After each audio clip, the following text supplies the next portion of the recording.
Halo semuanya, bagaimana kabar kalian? Baik-baik saja kan? Jadi kali ini saya akan membahas film Repeater. Film ini sendiri adalah film thriller Kanada 2010 yang disutradarai oleh Carl Besay dan dibintangi oleh Dustin Million, Amanda Crew, dan Richard D. Clark. Mengisahkan tentang pecandu narkoba yang terjebak di lingkaran waktu. Ingin tahu cara mereka keluar dari lingkaran waktu tersebut? Simak video ini. Dan sebelum itu, untuk membantu saya untuk membangun channel ini, silahkan tekan tombol subscribe, like, komen, dan share jika kalian suka dengan video ini. Terima kasih, sekian. Dan lanjut ke filmnya. Jadi film ini diawali dengan seorang pemuda yang bangun dari tidur yang bernama Kyle. Setelah itu dia pergi ke kantin untuk bertemu temannya yang bernama Sonia. Setelah itu datang lagi satu temannya si Kyle. Namun di sini dia diseleding oleh salah satu orang di sana dan makanannya pun jatuh. Si Kyle yang tidak terima akhirnya berantem dengan orang itu. Namun di sini dia ditenangkan oleh salah satu temannya itu dan salah satu pengurus di situ yang bernama Bob. Itu yang baju putih ini. Temannya Kyle ini bernama Michael Wicks atau biasa dipanggil Wicks. Jadi di sini ini bukan sekolah ataupun asrama atau apapun itu. Di sini itu tempat rehabilitasi dari orang-orang pecandu narkoba. Dan mereka ini semua adalah pecandu narkoba yang direhabilitasi di sini. Dan di sini mereka diberi kebebasan untuk keluar 1 hari dari pusat rehabilitasi ini. Di sini si Kyle keluar untuk menemui adiknya, yaitu si Charlotte. Di sini si Charlotte tidak mau berbicara dengan Kyle, padahal Kyle itu adalah kakaknya sendiri. Karena si Kyle di sini pecandu narkoba dan merusak reputasi keluarganya. Dan untuk si Shannon, dia pergi menemui ayahnya yang sakit. Namun di sini dia hanya menengoknya saja dan tidak berani berbicara dengannya. Dan untuk si Michael, dia menemui ayahnya yang dipenjara. Namun di sini ayahnya malah menyalahkan si Michael karena dia menjadi pecandu narkoba. Setelah itu mereka ditanyai apa yang terjadi hari ini pada kalian oleh Bob. Dan mereka semua pun menjawab hari ini tidak berjalan dengan baik. Dan saat mereka duduk santai-santai, tiba-tiba ada panggilan untuk Shannon. Dan ternyata ayah Shannon telah meninggal. Malam hari pun datang, dan di sini mereka bertiga mengalami keterpurukan yang amat mendalam karena situasi yang mereka alami saat ini. Malam itu di televisi ada berita bahwa ada orang yang bunuh diri terjun dari atas bendungan. Dan tiba-tiba tempat ini mati lampu. Di saat mereka mengecek listriknya, tiba-tiba mereka tersetrum dan kembali ke pagi hari sebelum ini semua terjadi. Di sini kita diperlihatkan bahwa si Kyle kembali ke tempat tidurnya. Dan juga di sini dia kembali ke kantin dan si Michael diseleding oleh orang yang sama. Setelah itu mereka bingung sebenarnya apa yang terjadi. Karena hal ini yang terjadi benar-benar sama apa yang terjadi dengan mereka sebelumnya. Di sini pun mereka bertiga melakukan hal yang sama seperti sebelumnya. Namun di sini mereka masih bingung dengan apa yang terjadi. Setelah itu si Kyle mengatakan bahwa dia mendengar dari berita kemarin malam bahwa akan ada orang yang bunuh diri di bendungan. Akhirnya mereka bertiga pun pergi ke bendungan. Saat mereka tiba di sana, hal itu sudah telat. Karena orang yang ingin bunuh diri ini sudah berada di atas pagar pembatas dari bendungan itu. Singkat cerita, malam hari pun datang, dan di sini saat si Kyle berbincang-bincang dengan si Shannon, tiba-tiba hari pun tereset lagi dan kembali ke pagi hari. Hari yang sama pun terulang kembali, namun di sini si Kyle dan si Michael merencanakan sesuatu. Karena mereka berpikir hari ini akan tereset lagi, dan apa yang mereka lakukan hari ini tidak akan pernah terjadi keesokan harinya. Mereka di sini merampok sebuah toko alkohol dan menerobos masuk ke rumahnya Bob, dan di sana mereka ditangkap oleh polisi. Setelah dipenjara, di sini si Kyle ditebus oleh ibunya. Namun si Michael tidak ada yang menebus. Dan di saat Kyle keluar, si Michael mengatakan sampai jumpa besok pagi. Dan seperti di hari sebelumnya, di sini saat dia berbicara dengan si Shannon, hari pun tereset lagi, kembali ke pagi hari. Hari pun sama seperti sebelumnya, namun di sini mereka berfoya-foya untuk menikmati hari yang akan tereset lagi nanti malam. Di sini mereka merampok toko alkohol itu menggunakan senjata yang didapat dari rumahnya si Michael yang merupakan milik ayahnya dulu. Ya, seperti yang kita tahu, ayahnya si Michael adalah penjahat. Setelah itu mereka pergi ke salah satu teman pecandunya si Kyle, yaitu si Tico. Di sini si Kyle terkejut karena adiknya ada di situ. Yang berarti adiknya sekarang menjadi seorang pecandu. Karena si Kyle marah, dia di sini menyerang si Tico dan diusir dari tempat itu. Setelah itu mereka pergi dan berpesta narkoboy di tempatnya si Michael. Di sini si Michael mengatakan bahwa temannya si Charlotte itu cantik. Namun si Kyle mengatakan, "Bro, dia itu masih 15 tahun." Ya yang berarti itu belum legal. Karena si Kyle masih kesal, dia kembali ke tempatnya si Tiko dan menyetrumnya untuk menculiknya.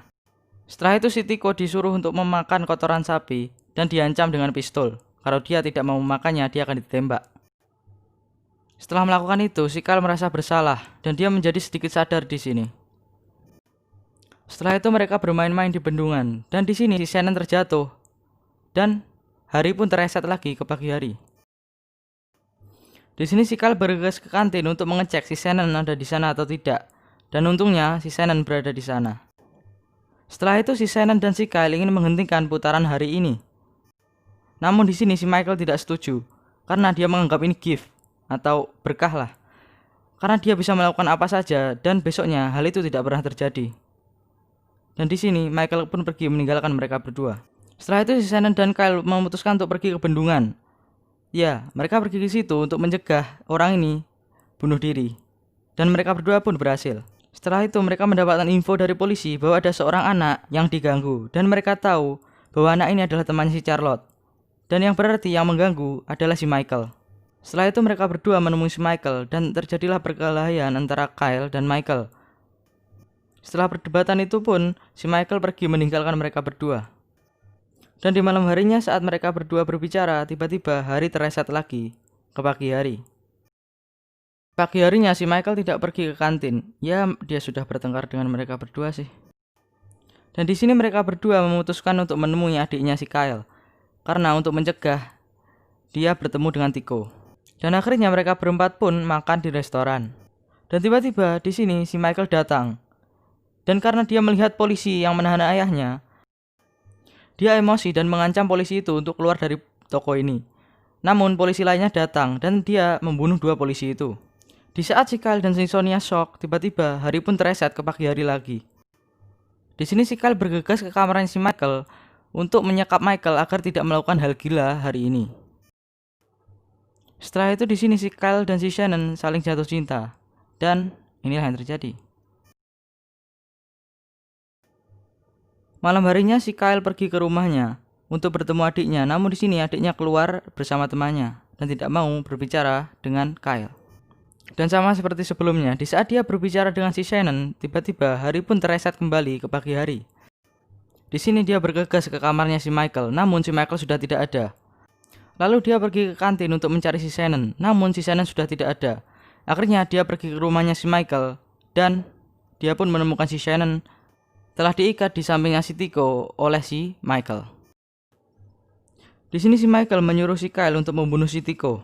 Namun di sini si Kyle tidak mau. Akhirnya si Michael mengancam jika dia tidak membunuhnya, si Michael akan menembak si Shannon. Di sini si Michael sudah menembak kakinya si Shannon. Akhirnya si Kyle pun membunuh si Tiko. Setelah itu si Michael membebaskan mereka berdua dan si Kyle membawa si Shannon ke rumah sakit karena luka tembak di kakinya. Setelah itu si Kyle mendatangi si Michael lagi dan mengajaknya bertarung. Namun di sini si Michael membawa pistol. Akhirnya si Kyle ditembak oleh si Michael dan dia dibawa ke rumah sakit. Di tengah-tengah pengobatannya, tiba-tiba hari pun tereset lagi kembali ke pagi hari. Di hari ini pun mereka berdua memutuskan apa yang seharusnya mereka lakukan. Di sini si Shannon meminta maaf dan mengatakan yang sejujurnya kepada ayahnya. Dan si Kyle di sini meminta maaf kepada keluarganya dan adiknya karena dia telah melibatkan masalah kepada adiknya. Setelah itu hari pun tereset lagi dan di sini si Shannon dan si Michael tidak ada. Si Kyle pun bergegas ke rumahnya si Michael dan benar saja si Shannon telah disandra di sana. Si Shannon pun dibebaskan namun dengan syarat jika si Michael menemukan mereka, mereka akan dibunuh dan mereka diberikan waktu 1 menit untuk pergi dari tempat ini. Akhirnya terjadi kejar-kejar lelah antara mereka bertiga. Ya walaupun di sini si Michael curang menggunakan motor sih. Si Kyle dan Shannon pun pergi ke arah hutan. Setelah berlari cukup jauh, akhirnya mereka sampai ke pelabuhan. Namun di sini si Michael tetap menemukan mereka. Dan di saat mereka berdua hampir tertangkap, tiba-tiba turun salju, yang dimana di hari sebelumnya tidak pernah turun salju. Di sini si Michael bingung kenapa hari ini turun salju, dan akhirnya dia panik dan pergi dari tempat ini. Karena hari ini bukan hari sebelumnya, yang berarti hari ini tidak akan terulang kembali. Yang berarti kejahatan si Michael itu memang benar-benar terjadi. Dan mereka berdua pun selamat. Namun di saat mereka ke rumah sakit, tiba-tiba mereka berdua dipanggil polisi dan dibawa ke rumahnya si Kyle. Dan ternyata si Michael menyandra adiknya si Kyle dan teman-temannya. Dan di sini dia dipanggil untuk menenangkan si Michael agar dia tidak membunuh adiknya si Kyle. Di sini Michael sangat tertekan karena dia tahu bahwa Hari tidak akan kembali lagi. Dan catatan kriminalnya akan tercatat. Di sini si Kyle mencoba menenangkannya melalui telepon, namun gagal. Akhirnya si Kyle pun menerobos masuk ke rumahnya untuk menenangkan si Michael secara langsung. Di sini si Michael pun menyadarinya bahwa untuk menghentikan putaran ini, dia harus berbaikan dengan orang yang dekat dengannya, seperti si Shannon yang berbaikan dengan ayahnya dan si Kyle yang berbaikan dengan adiknya. Namun di sini si Michael membantah semua hal itu karena dia tidak akan bisa berbaikan dengan ayahnya. Di tengah-tengah ini, si Michael menembak tangannya si Kyle. Setelah itu si Michael pun menembakkan pistolnya ke kepalanya dia sendiri, yang berarti dia bunuh diri. Setelah semua hal itu, akhirnya si Kyle berbaikan dengan keluarganya, terutama dengan adiknya. Setelah itu si Kyle dibawa pergi ke ambulan untuk dirawat tangannya, dan film pun berakhir. Bentar, ada kredit. Di kredit ini kita diperlihatkan bahwa si Michael masih di dalam putaran. Dan di sini saya sendiri belum tahu apakah film ini memiliki seri yang kedua atau tidak. Kalau ada, yang pasti judulnya bukan Repeater.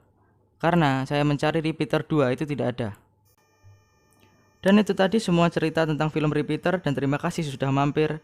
Dan jangan lupa untuk like, komen, dan subscribe, oke? Terima kasih sebelumnya, dan sampai jumpa di video berikutnya.